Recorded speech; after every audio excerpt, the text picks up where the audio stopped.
only one question left here, and it's you two both agree on most issues. Can you each give an example of an issue in which you disagree with your opponent and why, how this issue is important to us voters who need to make a choice between you? There's actually a few of them, but I'll talk about one, and that's pensions. Lynda's ballot statement says that pensions are such a crisis that they are threatening funding for our schools and our parks. Well, the county doesn't actually fund schools, so that's kind of impossible. But part of the solution that's been suggested by her is to go back and to revisit pensions that have already vested. And while that may sound logical for some, such as Rod Dole, who retired at a greatly inflated pension, and I'll talk about that in a minute, it doesn't really work for the majority of retirees because the average pension is about $30,000 a year in Sonoma County. So if we're going to share the risk, as is being proposed, what that means is we're going to be taking money away from people who are on a fixed income and adding to the need to support these folks with food stamps and welfare and subsidized housing. So that's a difference, and I oppose that. I did want to mention pension reform, because we didn't talk about that. Rod Dole is a poster child for pension abuses, and we passed what's called the Public Employees Pension Reform Act, PEPRA, in 2012. And actually, I thought this was the question Tom Lynch was going to ask.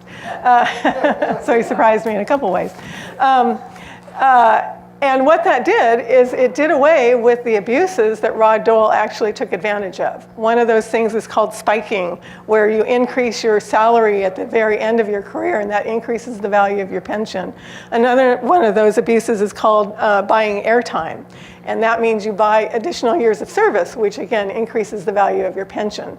So we did away with those abuses, and as has already been acknowledged by a lot of different studies, that's bending the cost curve for our pensions going forward. So, but I think we disagree on whether or not we should actually go back and ask people on fixed incomes who are elderly to pay the cost of a remaining unfunded liability.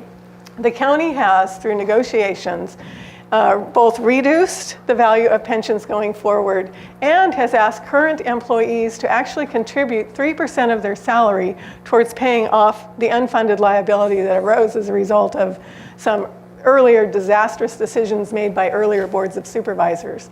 And I believe that that's how we approach this. We approach this through negotiating with our employees. We approach it by negotiating with future employees because we have to be able to continue to recruit employees and retain them. We already have a problem with this, and we've talked about why with respect to housing.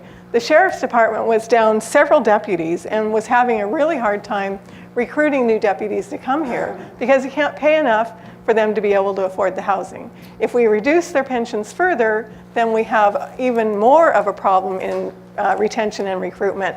And if we leave it open that we're going to reduce it even after their pension vests and they retire, that becomes even more of a challenge. So I think for the sake of our communities and for the sake of our stability, we should not be doing that.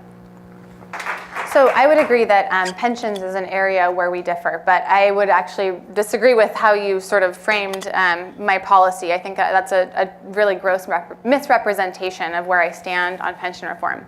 I absolutely do not want to roll back any of the perfectly reasonable pensions, the vast majority of which are in the $20,000 to $80,000 range.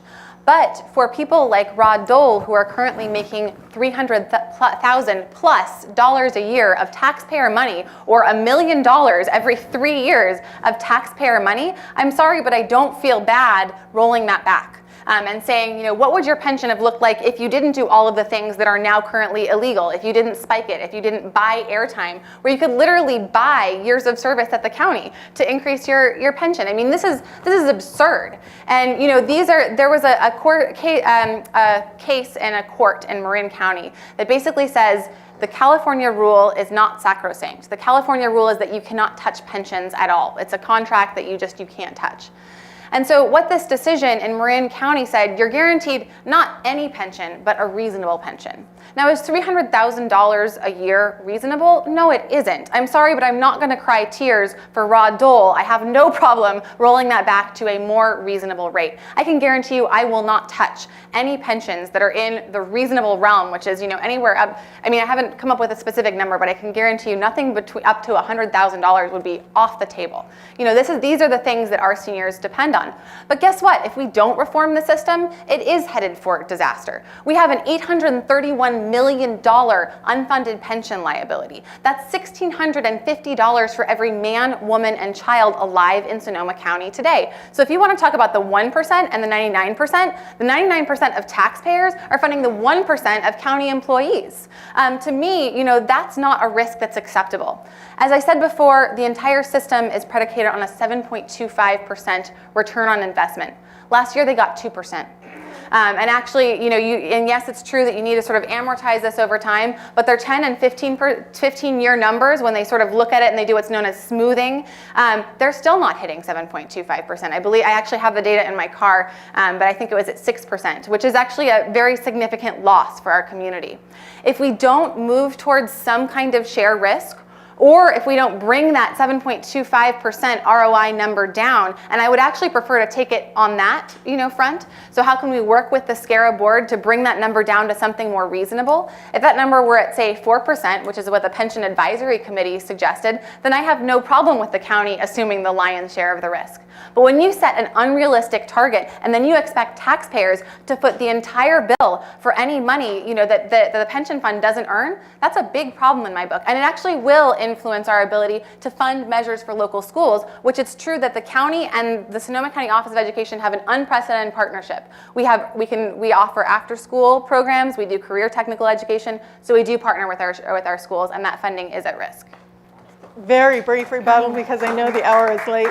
I don't think anybody argues about Rod Dole's pension. That's clearly unreasonable. I think the problem comes in when you talk about shared risk, because what that means is that you want to have these retired people on a fixed income share that risk. That's where the problem comes in. And so I don't believe that we should be doing that to our retired seniors.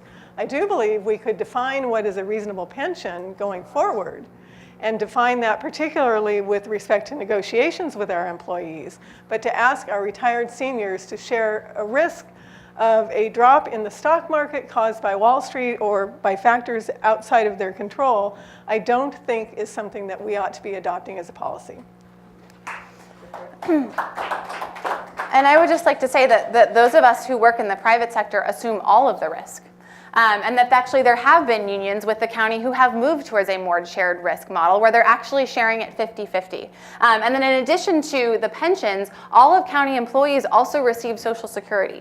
So that there are actually sort of two levels of security that they do experience. And and I would love to be able to give everybody a free lunch forever, but at the end of the day, the county budget is only so big. And out of a $400 million general fund budget that we're looking at, about $60 million is taken up by pension payments. That's a big chunk. And if it gets bigger, we are going to risk our ability to repave our roads, to provide career technical education, let alone invest in things that we are very passionate about, such as early childhood education for all of our young students, because we have a tremendous disparity. Basically, in Sonoma County today, your zip code determines how high of an educational attainment you will reach. And that's unacceptable, which is why we need to invest in things like early childhood education and affordable childcare. We can't do that if the conversation and the budget is dominated by our pension liability.